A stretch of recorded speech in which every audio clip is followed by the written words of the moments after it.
Welcome to a new episode of CUNY Laureates, the show about CUNY graduates who wanted to win major awards in their respective fields. On this episode, we profile another 3 Guggenheim Fellows who graduated from the City University of New York.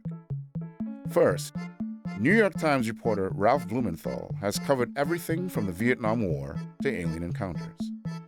Then, Gertrude Himmelfarb helped usher in a new era of conservative thought with her passionate defense of old-fashioned morality. Finally, social psychologist Stanley Milgram's investigation into the question of human obedience ends with some concerning statistics.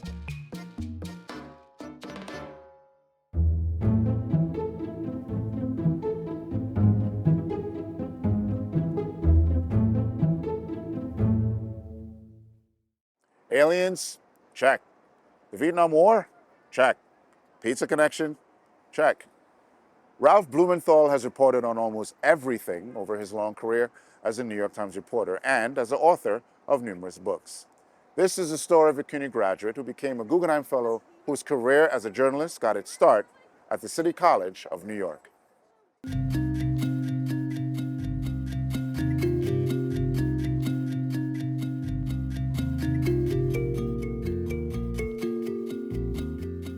Ralph Blumenthal grew up in Inwood, in the north part of Manhattan, not far from the City College campus, where he enrolled when he was 17. In the late 1950s, the college had 2 papers, the Campus and the Observation Post. One day, Blumenthal walked into the office of the Campus.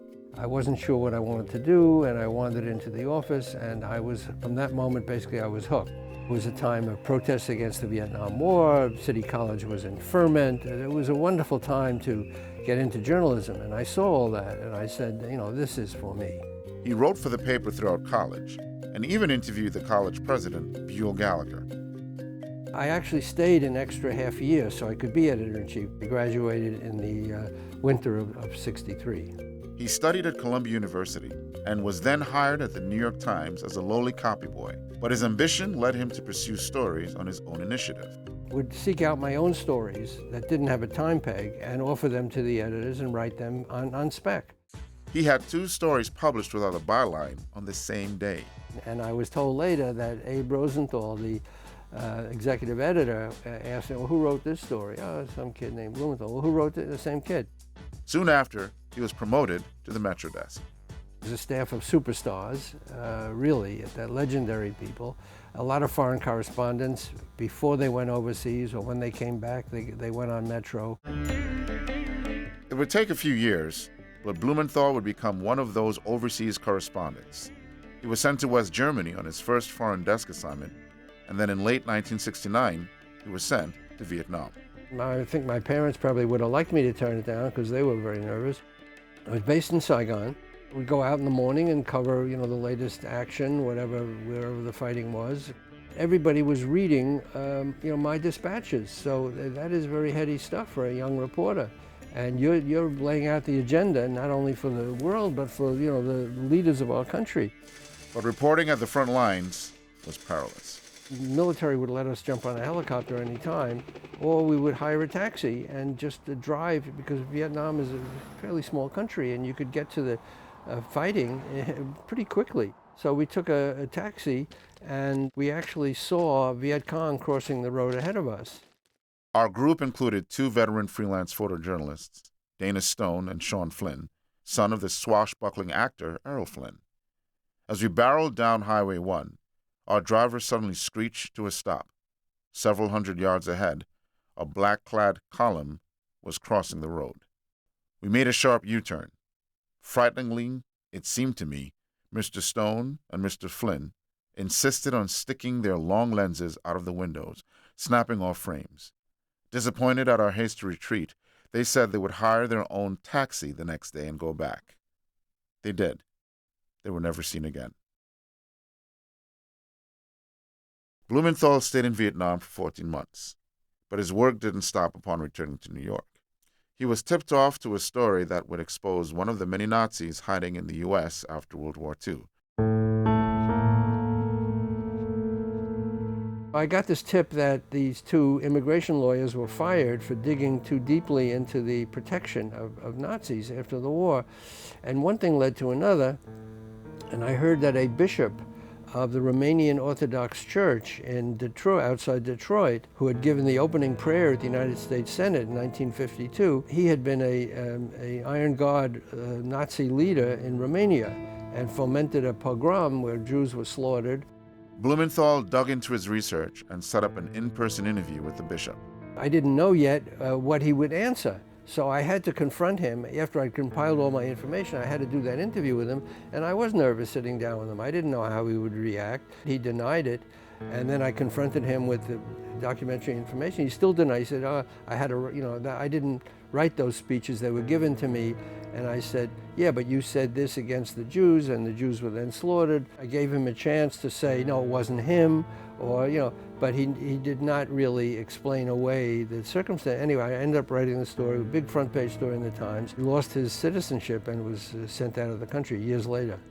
In 1978, Blumenthal worked with Brooklyn Congresswoman Elizabeth Holtzman on creating the Holtzman Amendment, which prevented the U.S. giving entry to and deported those who helped in the Nazi persecution of people.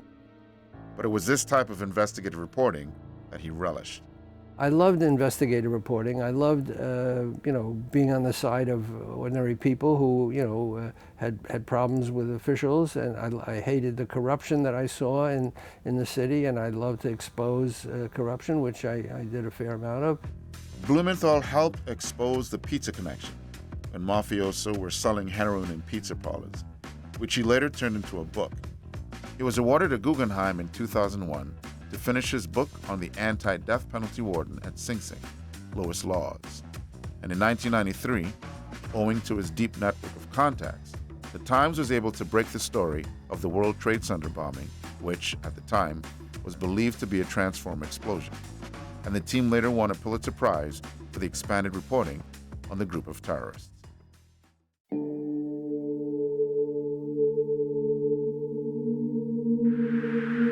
There's a whole fleet of them. Look on the ASA. My gosh. They're all going against the wind. The wind's 120 knots from the west. Blumenthal's most recent foray expanded from another tip one of his sources gave him, that the Pentagon had a secret unit exploring UFOs called the Advanced Aerospace Threat Identification Program. He spoke about aliens at length in many interviews, like this one from 2022. As a mainstream reporter, and I always try to ground my reporting for my books and my New York Times stories and freelance stories in what we can verify, and at least what we can attribute to a named person who will stand behind the information with his or her name. The reason I think our 2017 story held up so well is that we were very careful to report on what we knew, that the Pentagon had a secret UFO program, and that the government had spent $22 million on this secret program. So we reported those facts, and those facts have stood up. I got kind of known for a while as a UFO reporter, but I always thought it was like every other story. You follow the dots, and where it leads, you ask questions. You yourself remain agnostic and just say, I'm going to follow the story wherever it leads. His interest in the workings of the government contributed to his work today in the Baruch College archives. Years ago, he began to organize the papers of Luther Gulick, who spearheaded the reorganization of government. Also in the archives are the records of the Institute of Public Administration. And what we did was process them into these nice, neat file folders. And when we got the collection, it was just a real mess. So, over his career, Blumenthal recognizes that working with the government cannot be avoided. In Vietnam, we did cooperate with the CIA. At times we took information from them. We even shared information. I'm sorry to say, that was a different era with different standards. Journalists, had gotten killed, as we know, in Gaza. They suffer tremendous danger all over the world, all the time. To get they say uncomfortable things about people. They make enemies, but I don't think there's any alternative. I came out of the news business where we find information and we put it out for the public on the theory that if people know what's going on, they'll do the right thing. I still believe that. You got to get the information out, and that's what I kind of dedicated my life to.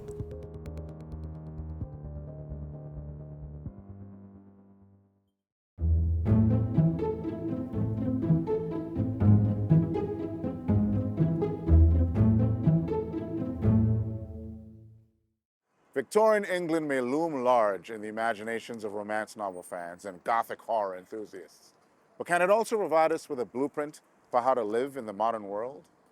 This is the story of a CUNY graduate who became a Guggenheim Fellow, and her career-long plea for the modern world to respect and learn from the moral imagination of generations past.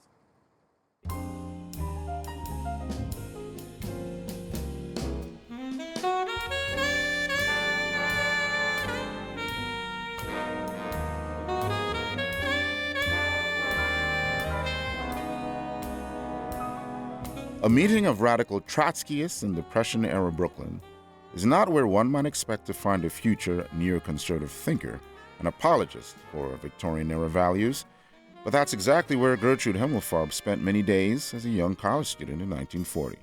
She was a socialist at the time, but also one of the minority of American socialists who were absolutely opposed to the Russian revolutionary and dictator Joseph Stalin.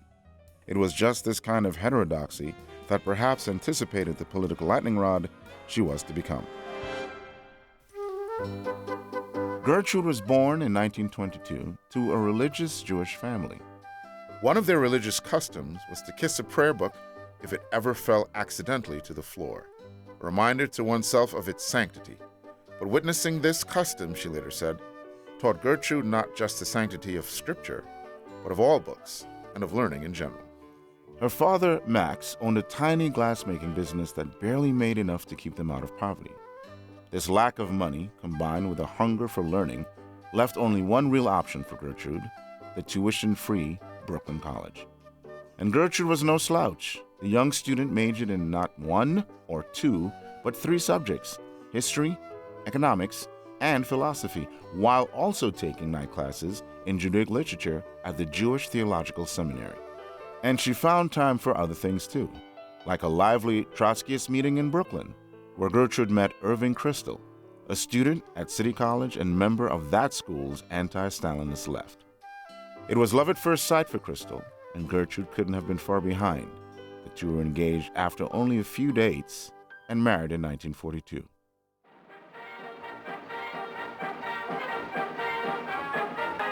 By now, World War II was on, and the young couple was quickly separated.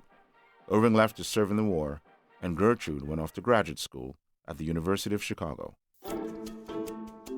Now focused on history, her master's thesis was on the French revolutionary Maximilien Robespierre.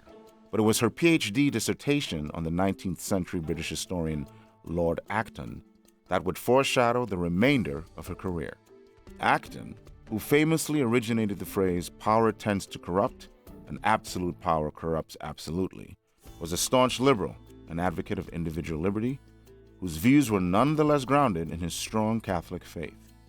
Gertrude, who studied for a year in England to research Acton, was drawn to this fusion of liberty with religious moral convictions, and to the thinkers who seemed to embody it so deeply, the Victorians. Back in New York, and reunited with her husband Irving, Gertrude was off and running. As an independent researcher, Gertrude was awarded the Guggenheim Fellowship both in 1955 and in 1957. And in 1965, she began a 20-plus year career teaching at CUNY, first as a professor of history at her alma mater, Brooklyn College, and then as distinguished professor of history at the Graduate Center in 1978. But it was her writing that brought her the most attention and controversy, both in how it viewed the Victorian era and our own.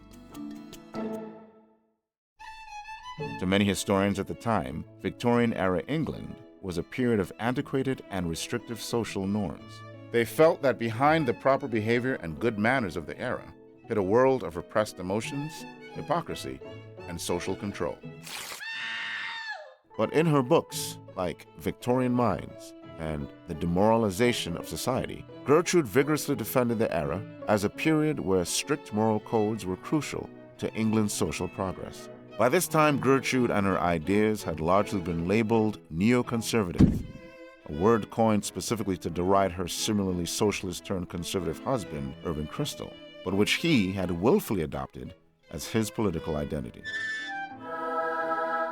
Together, Gertrude and Irving were seen as something of the godparents of neoconservatism, a philosophy rooted in the idea that the left wing, particularly in the 1960s, had gone too far in its moral relativism, permissiveness, and opposition to American power, or, as Irving once defined the term, a liberal mugged by reality. But while Gertrude's political affiliation had certainly changed since her college years, her 6 decades of writing display a remarkable consistency in its ideas and assertions. Throughout her work emerged several core themes.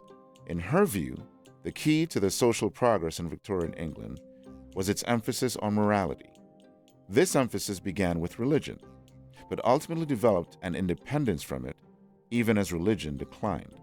A quote Gertrude frequently cited by the author and critic Leslie Stephen illustrated this. "I now believe in nothing, but I do not the less believe in morality. I mean to live and die like a gentleman, if possible." This desire to live like a gentleman, according to Gertrude, cut across all social classes in Victorian England. Virtues like wisdom, temperance, and thrift, right down to cleanliness and good manners, were aspired to by all because they were available to all, regardless of income. And Gertrude argued that those virtues were crucial in restraining people from cruel or selfish behavior, as they gained more freedoms over the course of the 19th century. It is no accident that the Victorians put such a premium on the self, not only on self-help and self-interest, but also on self-control, self-discipline, self-respect. A liberal society, they believed, required a moral citizenry.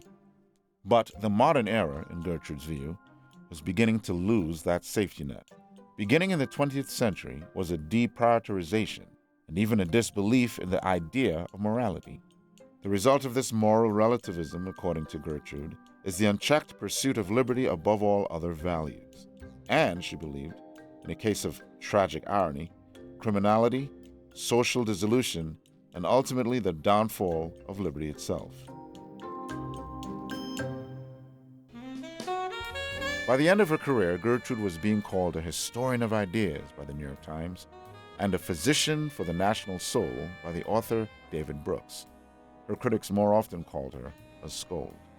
But at the end of the demoralization of society, Gertrude makes her case for learning from the past. This is the final lesson we may learn from the Victorians, that the ethos of a society, its moral and spiritual character, cannot be reduced to economic, material, political, or other factors. They are themselves, as often as not, the crucial agent in shaping those realities. Today, confronted with an increasingly demoralized society, we may be ready for a new reformation, which will restore not so much Victorian values as a more abiding sense of moral and civic virtues.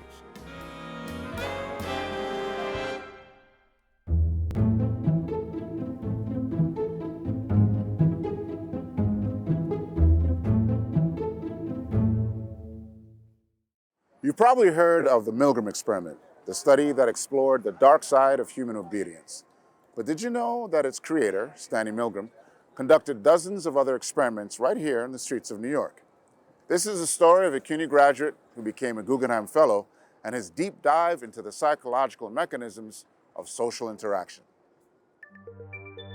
It is 1962, and a social psychologist, Stanley Milgram, is about to shock the world with the release of his documentary, Obedience. The film is a real-life recording of the experiment he conducted at Yale University earlier that year. And it features a man in a lab coat instructing different individuals to administer electric shocks to a person seated in the adjacent room. The goal of the experiment, the man in the lab coat claims, is to study the effect of punishment on the memory and learning. The teachers, or the individuals administering the shocks, are regular people, volunteers recruited in the area of New Haven, Connecticut. They are asked to punish the learner with an electric shock every time he gives the wrong answer in a pair of words memory game. To make things worse, every new error requires a shock of increased intensity, starting at 15 volts and ending at 450 volts. labeled as slight or moderate, up to extreme and severe, all the way to the enigmatic XXX. Incorrect. You'll now get a shock of 75 volts. Soft hair. He kind of did some yelling in there. Time. That guy's hollering in there. 75 volts, Jim. You don't know. Please continue. Cool. Wrong. 225 volts. The word is noise. As the learner starts grunting, complaining, and eventually begging to be released, the teachers are instructed to proceed with the experiment. The shocking part? Most of them will.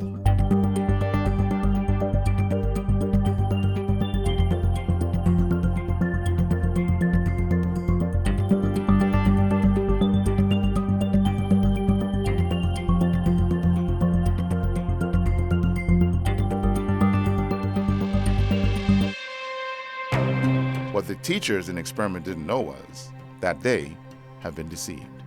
Both the man in the lab coat and the learner were trained actors, or the Confederates, in the experiment. The machine was rigged, and the learner's moans were played from a tape recorder. Nobody was getting shocked. In addition, the study was not about memory and learning. Instead, Milgram's obedience study was supposed to test the boundaries of human obedience to authority. The aim of this investigation was to find when and how people would defy authority in the face of a clear moral imperative.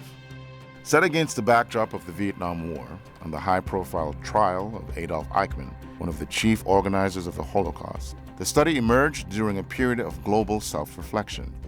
Eichmann's claim that he was merely following orders brought questions of conformity and obedience to the center of debate about the moral core of human nature.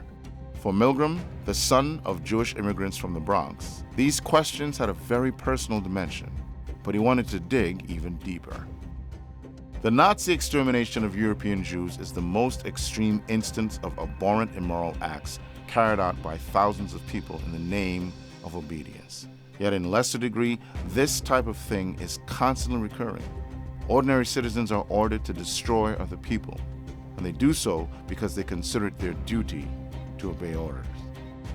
Yet nobody, not even Milgram, was ready for the result of his experiment. Milgram's study found that 65% of participants complied fully with the authority of the man in the lab coat, administering the maximum 450-volt shock. The results, as I observe them in the laboratory, are disturbing. They raise the possibility that human nature cannot be counted on to insulate men from brutality and inhumane treatment at the direction of malevolent authority. A substantial proportion of people do what they are told to do, irrespective of the content of the act and without limitations of conscience, so long as they perceive that the command comes from a legitimate authority. In the months following the release of obedience, Milgram's experiment began causing considerable amount of controversy. Was it possible that an average person living in New Haven, Connecticut could become an instrument of evil? Are democratic institutions enough to protect us from our inner nature? What if our elected government turned rogue? Would we be able to resist it? According to Milgram's study, our chances are slim. This is perhaps the most fundamental lesson of our study. Ordinary people simply doing their jobs and without any particular hostility on their part can become agents in a terrible destructive process. In an instant, Stanley Milgram became a household name, featured in scientific journals, talk shows, even fictional films. Milgram's public persona started blending in with his scientific work. And you're at the controls of the generator. Huh? On top of that, the controversy surrounding his experiments started gaining traction. Were subjects deceived or treated unethically? And in the light of that, could the results be considered valid?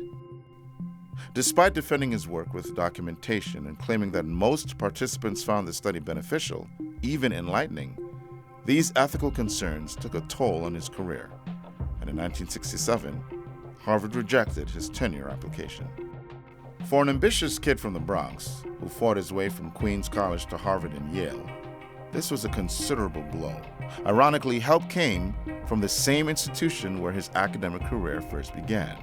Housed in the old Aeolian building on 42nd Street in Midtown Manhattan, the Graduate Center offered something no other college could.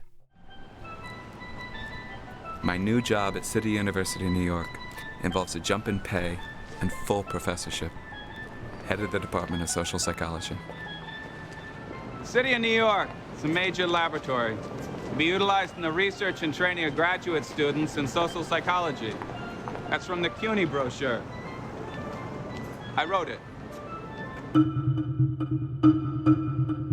Now at the helm of a PhD program in social psychology, Milgram was ready for a new chapter in his career. In the years following his obedience experiment, he started shifting his focus from obedience to the question of social networks. His famous work on small world experiments, based on the concept now popularly known as 6 degrees of separation, examined the average path lengths for social networks and showed that most of the people in the United States seemed to be connected by approximately 3 friendship links. Conducted during his assistant professorship at Harvard, these experiments had to be done via mail. At CUNY, such concepts could be researched on the streets of New York. For Milgram, this new environment allowed for a kind of synthesis of the interests he pursued in his earlier career. And his CUNY years turned out to be the most prolific. Under his leadership, the Graduate Center became the first social psychology graduate program in the country with an urban emphasis.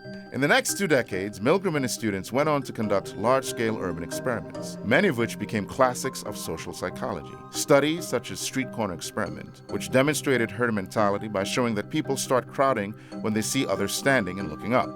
Or his subway seat experiment, where his students would approach random people and ask them to give up their seat in the subway car. Curiously enough, about 65% of people obeyed. In 1972, Stanley Milgram received a Guggenheim Fellowship. Until his untimely death at the age of 51 in 1984, he remained at the helm of the Social Psychology Department at the Graduate Center. And although his unconventional approach to the study of social psychology pushed the field forward and earned him a status of one of the most consequential psychologists of the 20th century, he was frequently misunderstood. His interest in the dark side of human nature was often interpreted as his desire to remain in the spotlight, rather than his commitment to understand the psychological mechanisms of social interaction. Yet the results of Milgram's experiments remain unstained by such speculations. They speak for themselves. It is essential that you continue the experiment. No, it isn't essential. Not one bit. You got no other choice, teacher. Oh, I have a lot of choices. My number one choice is that I wouldn't go on if I thought he was being harmed.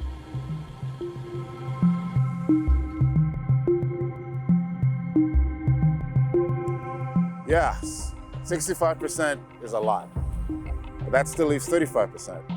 And the only way to change the odds is to learn what they are.